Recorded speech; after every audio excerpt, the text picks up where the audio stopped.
तो दोस्तों आज मैं एक्सप्लेन करूंगा हाल ही में ही रिलीज हुई एक हॉरर रोमांटिक मूवी को जिसका नाम है माय एनिमल। इस मूवी को डायरेक्ट किया है जैकलिन कैस्टल ने। मूवी का कॉन्सेप्ट काफी डिफरेंट है, काफी अच्छा है, आपको देखने में काफी मजा आएगा। लिए अब बिना किसी देरी के चलते हैं सीधा वीडियो की तरफ। मूवी की शुरुआत में हम देखते हैं हेदर नाम की एक लड़की को जो कि रात में अकेली बैठी हुई टीवी देख रही थी। उसकी हालत हमें कुछ ठीक नहीं दिखाई देती, उसकी नाक से खून आने लगता है, वो बहुत ही ज्यादा कांपने लगती है और बहुत ज्यादा परेशान हो जाती है। वो बार बार चांद की तरफ ही देखी जा रही थी और आज यहाँ पर पूर्णिमा की रात थी। अब वो बाहर चली जाती है और उसकी माँ उसे घर से गायब देख बहुत घबरा जाती है और उसे ढूंढने लगती है। हेदर के पिता भी घर आ जाते हैं और वो उसकी माँ से ये कहते हैं कि वो घबराए नहीं और घर चली जाए, वो उसको ढूंढ कर लेकर आएंगे। लेकिन तब तक कोई जानवर हेदर की मां पर अटैक कर देता है, जिसके साथ ये सीन यहीं पर शिफ्ट हो जाता है। खैर अब कुछ दिन के बाद में हेदर को दिखाया जाता है जो कि अपने घर पर है और उसकी माँ पैटी अब थोड़ी बीमार रहने लगी थी। वो बहुत ही ज्यादा नशे में रहने लगती है, हर वक्त यहाँ पर दारू पीने लगती है, जिसके चलते हेदर उसको भी संभालती है। और पैटी के पेट पर हम उस रात हुए जानवर वाले हमले के मार्क साफ साफ देख पाते हैं। खैर अब हम हेदर के बारे में थोड़ा सा जान लेते हैं। तो वो अपने पेरेंट्स पैटी और फादर हेनरी, साथ ही साथ उनके दो ट्विंस भाई कूपर और हार्डी के साथ में रहती है। हेदर को स्केटिंग और आइस हॉकी का बहुत ही शौक है, लेकिन उसके कोच डच उसे चांस नहीं देते, जिससे वो थोड़ी दुखी होती है और कई बार अकेले ही प्रैक्टिस करती रहती है। अब एक दिन वो अपनी माँ के लिए कुछ सामान लेने सुपरमार्केट में जाती है, जहाँ पर उसको एक लड़की दिखाई देती है जिसको वो देखने लगती है और वो लड़की भी उसे नोटिस करती है। वो दोनों ही स्माइल पास करते हैं और अपने अपने रास्ते चल देते हैं। अब तभी रात को हम उसे घर पर देख पाते हैं, जहाँ पर वो फीमेल रेसलर्स को देखकर मास्टरबेट कर रही होती है, जिससे हम समझ पाते हैं कि वो कौन से रिश्ते का प्रेफरेंस रखती है, यानी कि वो एक लेस्बियन थी। अब वो स्केटिंग क्लब में फूड कोर्ट में ही जॉब करती थी, जिससे वही लड़की मिलती है जो कि स्केटिंग सीखने नई नई आई है, यानी कि जो उसे सुपरमार्केट में दिखाई दी थी। वो दोनों बात करने लगती हैं और वो लड़की अपना नाम जॉनी रिक बताती है और इसको अब से हम जॉनी ही बुलाएंगे। हेदर को उसकी कंपनी बहुत अच्छी लगती है। अब जॉनी स्केटिंग के लिए चली जाती है, जो कि ज्यादा अच्छी नहीं थी, और वो छुट्टी के बाद अपने फादर के इंतजार में बैठी हुई थी, जो कि उस पर गुस्सा करके चले गए थे क्योंकि वो उसे बहुत टाइम से प्रैक्टिस करा रहे हैं, लेकिन उनके मुताबिक वो इम्प्रूव नहीं कर रही। अब हेदर उसके पास आती है और वो अपसेट थी, तो हेदर उसे लाइट अप करती है और वो उसे अपने फादर के बारे में बताती है। वो बोलती है कि वो ज्यादा अच्छा आदमी नहीं है, उसे अपनी बेटी से कोई खास मतलब नहीं है, बस उसकी सक्सेस से मतलब है कि वो एक अच्छी स्केटर बन जाए और फेमस हो जाए, टीवी वगैरह पर आने लगे, जिससे कि उनको पैसे मिलेंगे। अब हैदर उसे अंदर ले जाती है और वो दोनों बियर पीते हुए बात करने लगती हैं और हैदर को उसकी कंपनी बहुत अच्छी लगती है। वो बहुत देर तक बात करती रहती हैं और रात हो जाती है। अब हैदर की नाक से खून निकलने लगता है और वो घर निकल जाती है। अब घर पर उसे हेनरी मिलता है, जो कि उस पर इतनी रात में घर आने पर गुस्सा करता है और पहली बात तो उसे शाम के बाद बाहर जाना ही नहीं चाहिए, जिस पर वो ये कहती है कि अभी पूर्णिमा की रात नहीं आई है और वो ये सारी बातें उसकी माँ को न बताए। अब हेनरी उसको समझाने लगता है कि आगे 3 दिन तक वो कहीं ना घूमे और शाम होने से पहले घर आ जाए, क्योंकि ये काफी ज्यादा डेंजरस हो सकता है। और वो जानता है कि वो एडल्ट है, लेकिन अभी उन्हें कुछ चीजें संभालनी होंगी क्योंकि वो काफी अलग है और उन्हें एक दूसरे को संभालना होगा। अब यहाँ पर बात करते करते हम एक चीज नोटिस करते हैं कि हेनरी की आंखों में एक अलग तरह की चमक थी, जिससे कि एक बात तो क्लियर हो जाती है कि वो आम इंसान नहीं है। तभी हैदर सोने चली जाती है और सोने से पहले वो खुद को जंजीरों से बांधकर लॉक कर लेती है, जो कि काफी अजीब है।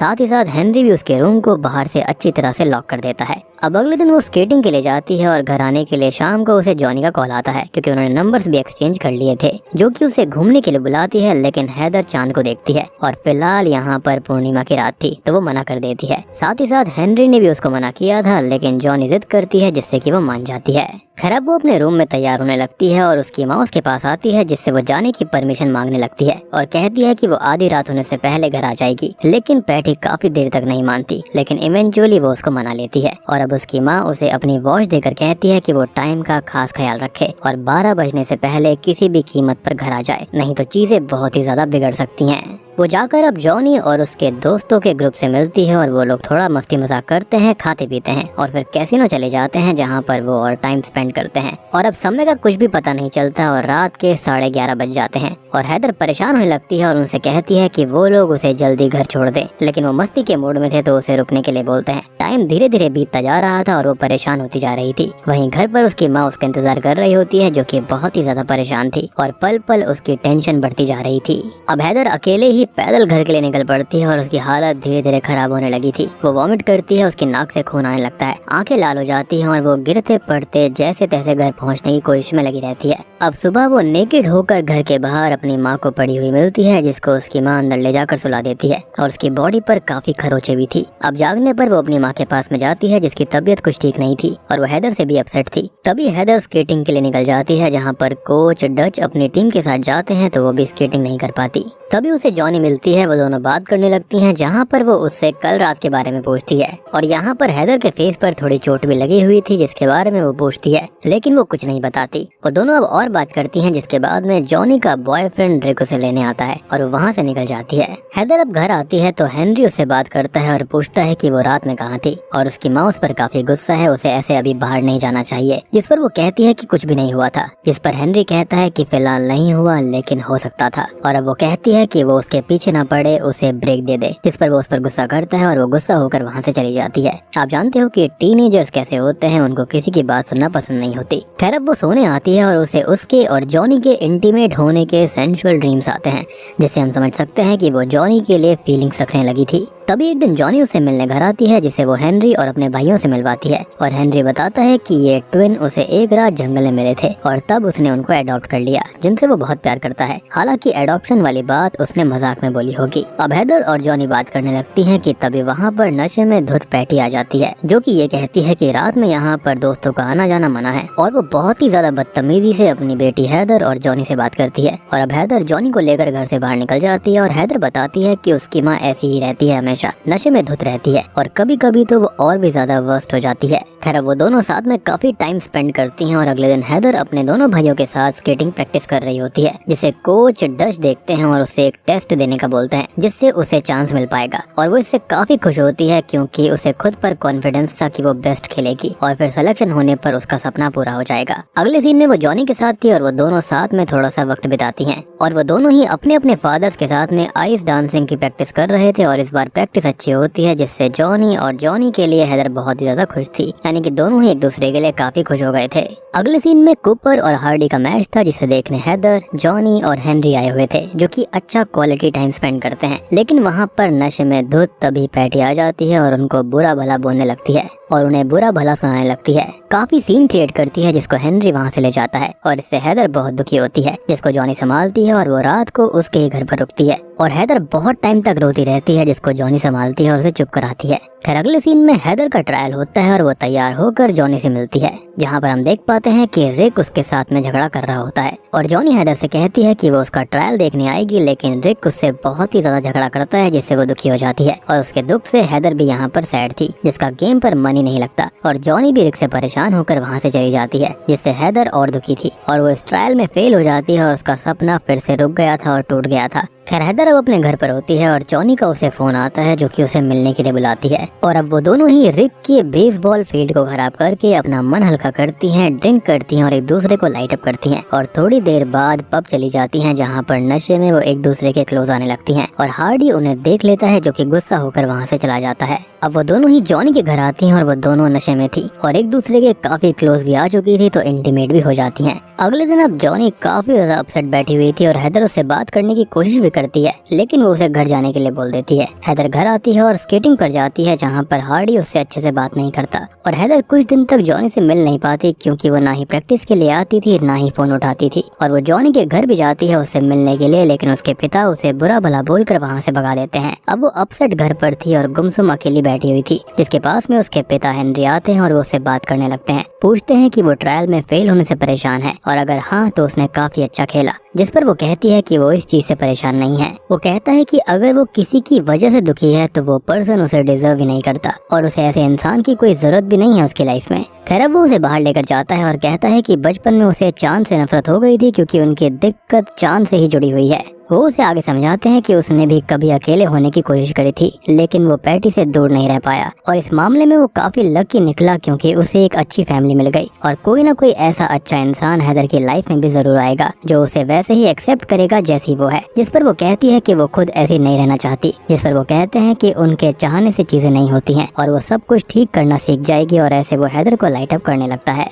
तभी रात को उसे जॉनी के ही सपने आते रहते हैं क्योंकि वो उसे बहुत मिस कर रही थी। जिसके बाद अगले सीन में वो जॉनी को कॉल करती है और उससे मिलने जाती है, तो वो निक और उसके दोस्तों के सामने ही उसकी काफी इंसल्ट कर देती है, जिससे वो गुस्सा होती है। और अब जॉनी उसे कहती है कि वो उसके साथ अब और नहीं रह सकती क्योंकि वो स्ट्रेट है और उस दिन जो कुछ भी हुआ वो नशे में हुआ था और वो कभी भी उससे ना मिले, इवन उसका नाम तक भी ना ले, जिससे कि यहाँ पर हैदर टूट जाती है। वो घर आकर बहुत रोती है, जिसको उसकी माँ संभालती है। खैर एक दिन वो हेनरी से बात कर रही होती है और अचानक ही उसे हार्ट अटैक आ जाता है, जिससे कि वो तुरंत ही खत्म हो जाता है और पूरा परिवार दुख में डूब जाता है। वो लोग यहाँ पर अब हेनरी का फ्यूनरल करते हैं और दोस्तों अब यहाँ पर खुलते हैं इस मूवी के असली पत्ते। असल में इस फैमिली के ऊपर एक कर्स है कि हेनरी एक वेयरवुल्फ है जो कि फुल मून या फिर रेड मून की नाइट पर ट्रिगर होकर वेयरवुल्फ में बदल जाता है और ये उसकी फैमिली पर जनरेशन से कर्स है, जिसकी वजह से उन्हें खुद को छुपाना पड़ता है या फिर लोगों से दूर रखना पड़ता है। और हेनरी ने खुद पर काबू पाना सीख लिया था। साथ ही साथ पैटी को उसके बारे में सब पता था, जिसने उसका हमेशा सपोर्ट किया। मेरे ख्याल से यहाँ पर पैटी इंसान थी।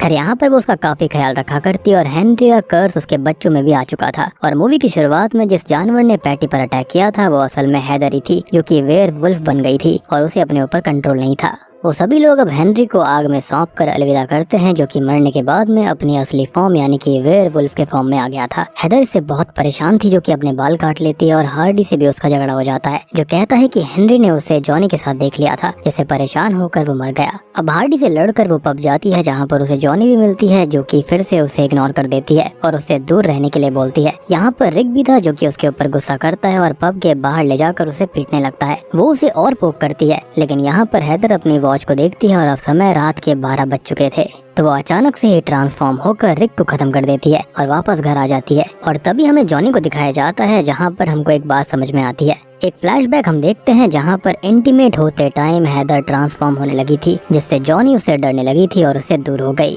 यानी कि यहाँ पर वो भी उसको चाहती थी, लेकिन उसकी ट्रांसफॉर्मेशन को देखकर उसकी हालत खराब हो गई। तभी हैदर घर पर आती है और पैटी उसको संभालती है और उससे हमेशा के लिए दूर जाने के लिए बोल देती है, क्योंकि अब ये शहर उसके लिए सेफ नहीं था। अब मूवी के एंडिंग सीन में हैदर हमेशा के लिए शहर से अपनी फैमिली से कहीं दूर चली जाती है, लेकिन उसका कर्स उससे दूर नहीं जाएगा, जो कि उसे और उसके और करीब आने वालों को हमेशा हॉन्ट करेगा। और बूम, इसी के साथ में ये मूवी यहीं पर खत्म हो जाती है। तो दोस्तों ये थी माय एनिमल नाम की हॉरर रोमांटिक फिल्म की कहानी। अब यहाँ पर देखो, जो जॉनी थी वो उसे काफी पसंद करती थी, यानी कि हैदर को, लेकिन अल्टीमेटली उसके एनिमल वाले रूप को संभाल नहीं पाई। जैसे कि पैटी ने तो यहाँ पर संभाल लिया था अपने हस्बैंड को, लेकिन जॉनी ऐसा नहीं कर पाई। और अब आपको पैटी के नशे में रहने का रीजन समझ में आया होगा, क्योंकि वो जानती थी कि कहीं ना कहीं ये कर्ज उसकी बेटी के ऊपर भी है। अपने हस्बैंड को तो उसने संभाल लिया, लेकिन अपनी बेटी को कैसे संभालती, क्योंकि वो काफी यंग थी और अपने वेयरवुल्फ वाली चीज पर उसके ऊपर कोई भी कंट्रोल नहीं था। अब हैदर यहाँ पर सबसे दूर तो हो चुकी है, लेकिन अल्टीमेटली उसे किसी और से तो प्यार होगा ही। तो क्या यहाँ पर उसको वो संभाल पाएगी या फिर नहीं, ये तो आने वाले ही पार्ट्स में समझ आएगा। मूवी इंटरेस्टिंग है, काफी अच्छा कॉन्सेप्ट है। उम्मीद करता हूँ कि आपको पसंद आई होगी।